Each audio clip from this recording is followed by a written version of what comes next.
안녕하세요. 도심 속 상공을 가로지르는 에어택시. 예전에는 정말 공상과학 영화에나 나올 법한 이야기였죠. 근데 이게 점점 현실로 다가오고 있습니다. 그래서 오늘은 바로 이 혁신적인 도심 항공 모빌리티, UAM 분야에 주목받는 회사 중 하나죠. 아처 에비에이션에 대해 좀 깊이 파고들어 볼까 합니다. 이 아처 에비에이션이요, 과연 세상을 바꿀 만한 그런 잠재력을 가진 회사일까요? 뭐 게임 체인저라고 할 수 있을지. 오늘 저희가 이 회사의 기술력부터 시작해서 사업 모델, 또 앞으로의 기회는 뭘지, 넘어야 할 과제는 없는지 하나하나 좀 자세히 살펴보려고 합니다. 자, 이 흥미진진한 분야, 여러분도 저희와 함께 자세히 들여다보시죠. 우선 아처 에비에이션, 여기가 어떤 회사인지, 또 그 주력 제품이라는 미드나잇 항공기가 뭔지부터 알아봐야겠죠? 네, 미드나잇은 EVTOL, 그러니까 전기 수직 이착륙기인데요. 네? 맞습니다. 그 이름 그대로 전기로 움직이고요. 헬리콥터처럼 별도 활주로 없이 수직으로 뜨고 내릴 수 있는 거죠. 차세대 비행체라고 보시면 됩니다. 그렇군요. 그럼 그 미드나잇의 성능은 어느 정도 수준인가요? 네, 구체적으로 보면요. 조종사 한 분하고 승객 4분 이렇게 탈 수 있게 설계됐습니다.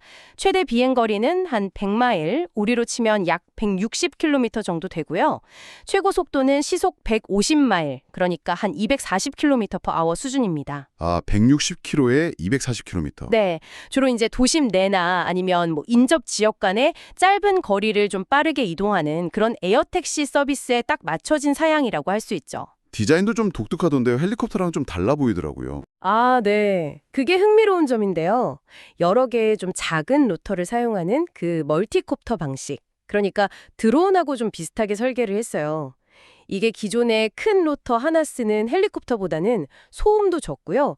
또 복잡한 도심 환경에서 뜨고 내리는데 좀 더 유리할 수 있거든요. 그렇겠네요. 소음 문제가 중요하니까. 그렇죠.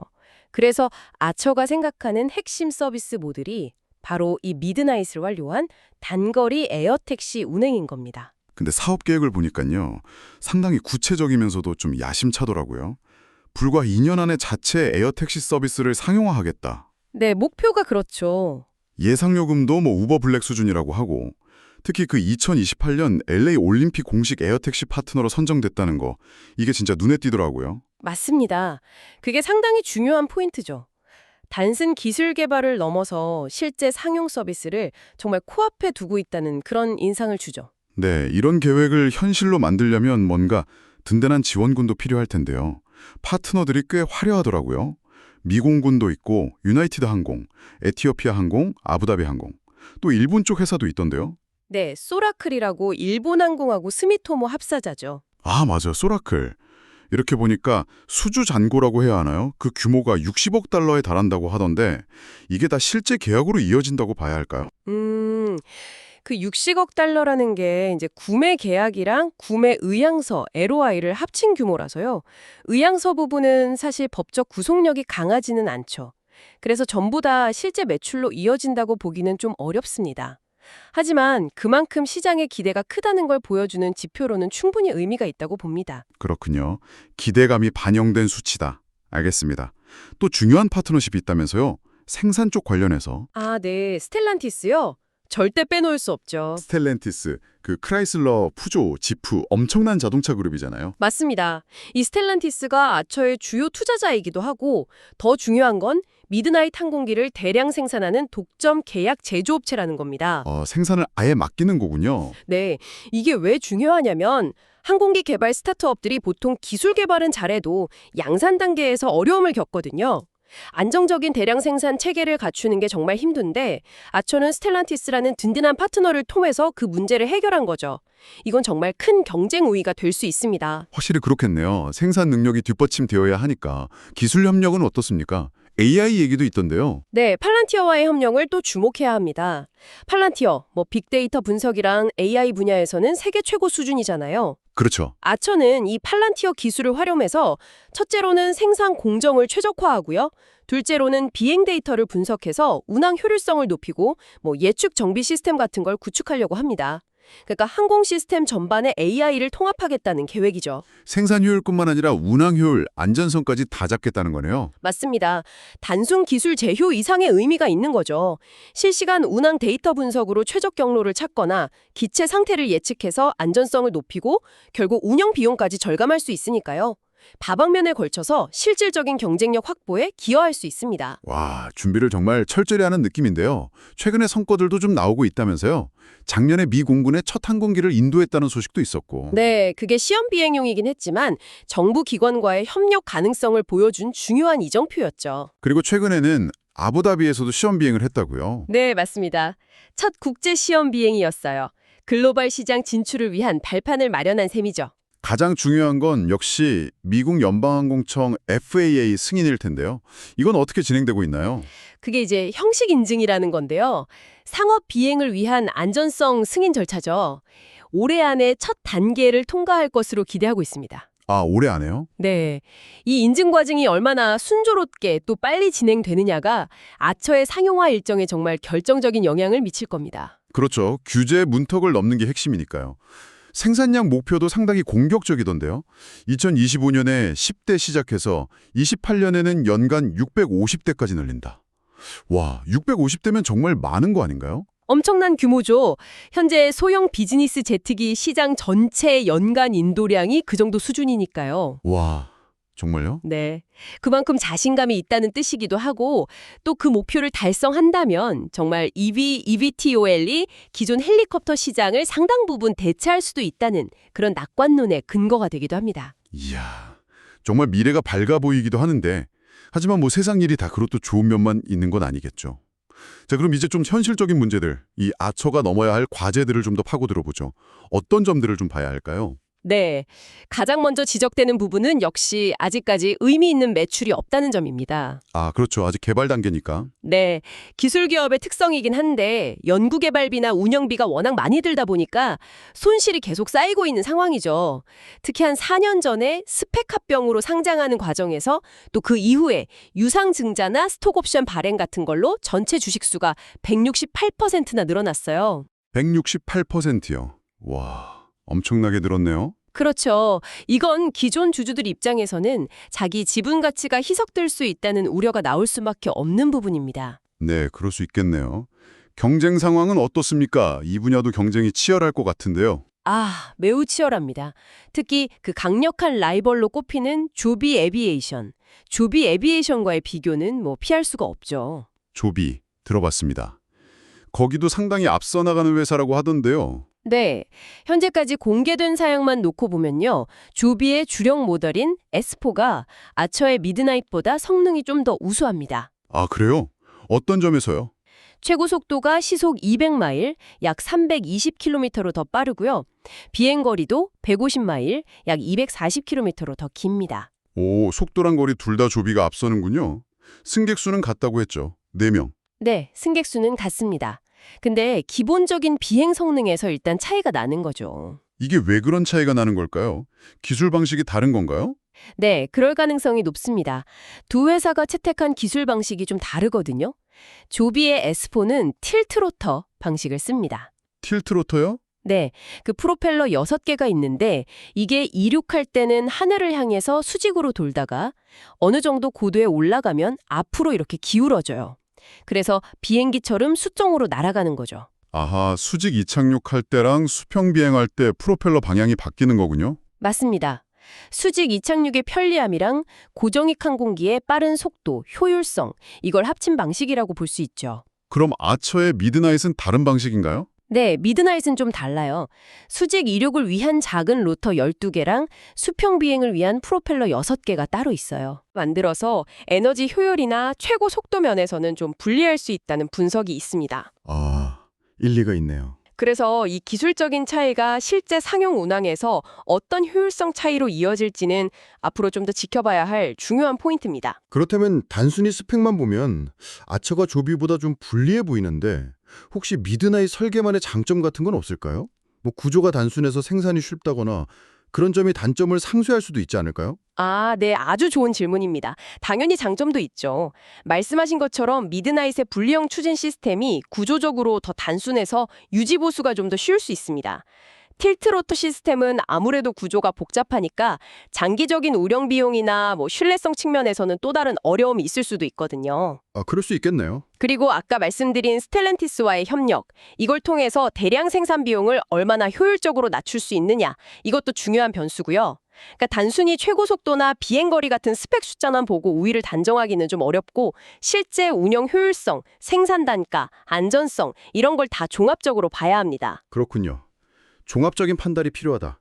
미래 기술 로드맵에서도 차이가 좀 보인다면서요. 네, 그것도 중요한 부분인데요. 조비는 현재 배터리 기술을 넘어서 장기적으로는 수소 연료전지를 동력원으로 쓰는 항공기 개발 계획까지 발표를 했어요. 수소요? 와, 그건 또 다른 차원의 얘기네요. 그렇죠. 수소를 쓰면 훨씬 더 긴 비행거리랑 빠른 충전 속도를 기대할 수 있거든요. 잠재력이 크죠. 근데 아처는 아직 수소 동력 관련해서는 구체적인 계획을 내놓은 게 없습니다. 아직은 배터리에 집중하는 걸까요? 현재로서는 그게 더 현실적인 전략일 수는 있습니다. 하지만 장기적인 기술 경쟁 구도를 보면 이런 차이가 나중에 아초에게 좀 불리하게 작용할 가능성도 우리가 배제할 수는 없겠죠. 결국 미래 항공 모빌리티 시장의 패권을 누가 줄 거냐, 여기에 대한 중요한 질문을 던지는 부분입니다. 네. 기술 경쟁도 정말 치열하군요. 그리고 또 하나, 밸류에이션 문제도 좀 지적되던데요. 기업 가치 평가요. 현재 시가총액이 77억 달러 수준이라고 하는데 이게 2027년 예상 매출액의 거의 19배라고요? 그것도 가장 잘 됐을 때 시나리오인데. 네, 맞습니다. 그게 상당히 높은 수준이죠. 아직 실제 매출은 거의 없고 손실만 계속 나고 있는데 미래에 대한 기대감이 너무 과도하게 주가에 반영된 거 아니냐, 이런 지적이 나올 법한데요. 네, 충분히 나올 수 있는 지적입니다. 물론 이런 혁신기술 기업의 가치 평가는 현재 실적보다는 미래 성장성을 보고하는 거지만 그럼에도 불구하고 현재로서는 고평가 논란에서 좀 자유롭긴 어려워 보입니다. 그렇죠. 재무적인 어려움은 계속 안고 가야 하는 문제 같고요. 분석가들 예측을 보니까 상호분황이 시작될 거라는 2025년에도 매출은 1,000만 달러 정도인데 순손실은 6억 5,800만 달러. 와... 네, 손실 규모가 상당하죠. 그리고 매출이 좀 늘어날 거라는 2027년에도 매출은 4억 달러 정도인데 순손실은 오히려 더 들어서 7억 달러가 넘을 걸로 예상된다고요? 네, 그렇습니다. 본격적인 서비스 확장하고 생산 늘리려면 계속해서 막대한 자본 투자가 필요하다는 뜻입니다. 흑자 전환까지는 정말 시간이 꽤 걸리겠네요. 네. 그래서 지속적으로 자금을 조달할 수 있는 능력이 아처의 생존과 성장에 아주 핵심적인 요소가 될 겁니다. 자, 지금까지 아처 에비에이션의 밝은 미래 가능성, 또 동시에 만만치 않은 현실적인 과제들, 양쪽을 다 살펴봤습니다. 그렇다면 이 모든 정보가 여러분께 어떤 의미를 가질까요? 조금 더 넓게 보면요, 이 eVTOL 산업 자체의 성장 잠재력은 의심할 여지가 없어 보입니다. 그렇죠. 성장성 자체는 확실히 기대가 되죠. 네, 그랜드뷰 리서치라는 시장 조사기관 보고서를 보면 전 세계 eVTOL 시장 규모가 2024년부터 2030년까지 연평균 54.9%, 엄청난 성장률을 기록할 걸로 예측되더라고요. 54.9%면 정말 폭발적인 거죠. 이 분야에 대한 전 세계적인 관심과 투자가 얼마나 뜨거운지를 보여주는 겁니다. 네, 그럼 이런 상황에서 아처의 미래를 한번 종합적으로 전망해 본다면 어떨까요? 아주 조심스럽게 전망을 해본다면요. 만약에 아처가 현재 분석가들의 매출 예측치를 성공적으로 달성하고 또 상용화가 본격화되는 2027년 이후로 한 8년 동안 연평균 30% 정도 꾸준히 매출 성장을 이어간다. 이렇게 한번 가정을 해볼 수 있겠죠. 연평균 30% 성장. 네. 이 시나리오가 현실이 된다면 10년 뒤에 아처 주가는 지금보다 한 9배 정도 상승할 잠재력이 있다. 이런 계산이 나옵니다. 9배요. 와, 그것도 대단한데요? 네, 인상적인 수치죠. 하지만 이건 어디까지나 여러 가지 가정이 다 충족됐을 때의 이야기입니다. 그리고 더 큰 그림에서 보면요. 아처에 투자한다는 건 단순히 한 기업의 성공 가능성을 넘어서 완전히 새로운 교통 시스템의 미래에 베팅하는 것과 같아요. 아, 그렇죠. 새로운 시장을 여는 거니까. 네, 그 과정에는 기술 개발의 어려움, 규제 당국 승인 지연, 생각보다 시장 반응이 느릴 수도 있고 경쟁은 또 엄청 치열하고 수많은 변수와 불확실성이 존재합니다. 그렇다면 맨 처음에 던졌던 질문으로 한번 돌아가 보죠. 아처 에비에이션이 과연 100만 장자 제조기가 될 수 있을까요? 10년 동안 9배 상승. 물론 매우 인상적인 수익률이긴 합니다만 이게 정말 소액 투자로 인생을 바꿀 만큼 그런 100만 장자를 만들어줄 수준의 폭발적인 성장이라고 보기에는 글쎄요, 약간 부족할 수도 있겠다는 생각도 드네요. 네, 그럴 수 있죠. 초기 투자자에게는 분명 큰 수익을 안겨줄 잠재력은 충분하지만 모든 투자에는 항상 위험이 따르니까요. 특히 아처처럼 아직 실질적인 매출 없이 미래 가치에 대한 기대로 평가받는 기업은 그 변동성이 훨씬 더 클 수 있습니다. 맞아요. 따라서 당장의 장밋빛 전망에 너무 취하기보다는 좀 의미 있는 수준의 매출이 실제로 발생하고 또 수익성이 개선되는 추세를 좀 확인하면서 신중하게 접근하는 것이 현명해 보입니다. 네, 신중한 접근이 필요하다. 오늘 저희가 아처 에비에이션이라는 흥미로운 기업을 통해서 이 도심항공 모빌리티의 현재와 미래를 좀 깊이 있게 들여다봤습니다. 하늘을 나는 택시라는 혁신적인 비전과 기술력, 이걸 갖춘 동시에 또 새로운 산업을 개척하고 수익성 있는 사업 모델을 만들어가는 과정에서 필연적으로 부딪히게 되는 여러 어려움들, 재무적인 문제, 기술적 과제, 경쟁, 규제 이런 것들을 함께 확인할 수 있었네요. 오늘 나눈 이야기들이 이 역동적인 분야를 이해하시는데 조금이나마 도움이 되었길 바랍니다. 네, 마지막으로 한 가지 좀 더 생각해 볼 질문을 던지면서 마무리하고 싶은데요. 아, 네. 어떤 질문인가요? 지금까지의 논의는 주로 아처나 조비 같은 선도주자들의 경쟁 구도에 좀 초점이 맞춰져 있었잖아요. 그렇죠. 누가 이길 거냐 이런 거였죠. 네. 근데 이 EVTOL 산업 전체가 이제 초기 개념 증명 단계를 넘어서 정말로 수많은 에어택시들이 복잡한 도심 상공을 안전하게 날아다니는 시대가 온다고 한번 상상해 보자는 거죠. 아, 정말 영화 같은 장면이네요. 그렇죠. 그때가 되면 우리는 과연 어떤 예상치 못한 기술적 혹은 사회적, 규제적 장벽들에 부딪히게 될까요? 단순히 뛰어난 항공기를 개발하는 것만으로는 부족할 겁니다. 수많은 EVTO를 관제할 항공교통 관리 시스템은 어떻게 구축할 건지, 도심 곳곳의 버티포트, 즉 수직 이착륙장은 어떻게 충분히 확보할 건지, 소음 문제는 어떻게 해결하고 대중들은 이걸 받아들일 건지, 그리고 무엇보다 가장 중요한 절대적인 안전 기준은 어떻게 마련할 건지. 와, 생각해보니 정말 고려해야 할 게 한두 가지가 아니네요. 네, 어쩌면 우리가 아직 충분히 생각하지 못했을 수도 있는 복잡한 문제들이 정말 산더미처럼 있을 겁니다. 기술 자체의 발전 속도와 이걸 뒷받침할 사회 시스템의 발전 속도, 이 사이의 간극은 또 어떻게 메워나가야 할까요? 이 질문에 대해서 여러분 스스로 한 번 더 깊이 고민해 보시는 것도 의미 있는 시간이 될 것 같습니다.